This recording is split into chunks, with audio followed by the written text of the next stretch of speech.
মারামারি ও কাদা ছোড়াছুড়ি বন্ধ না করলে দেশের সার্বভৌমত্ব বিপন্ন হতে পারে সেনা প্রধানের দেয়া সতর্কবার্তা তিনি জেনে বুঝিয়ে দিয়েছেন বলে মন্তব্য করেছেন উপদেষ্টা এম শাখাওয়াত হোসেন।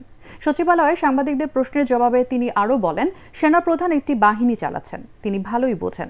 উপদেষ্টা জানান, 40,000 কোটি টাকা ঋণ জালিয়াতির অভিযোগে বেক্সিমকো ইন্ডাস্ট্রিয়াল পার্কের 14টি কারখানা বন্ধ করা হয়েছে।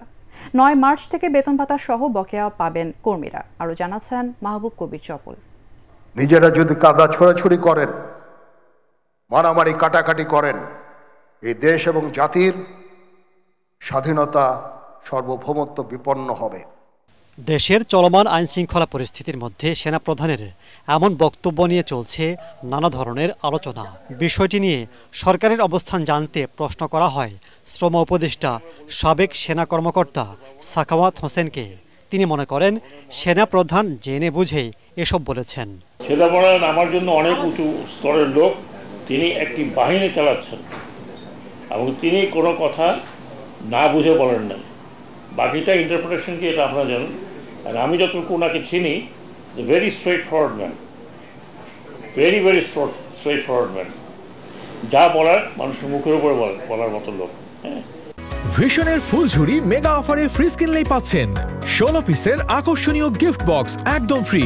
উপদেষ্টা জানান, সালমান এফ রহমান বেক্সিমকো ইন্ডাস্ট্রিয়াল পার্কের 14টি গার্মেন্টস কারখানার বিপরীতে 40,000 কোটি টাকা ঋণ জালিয়াতি করেছেন।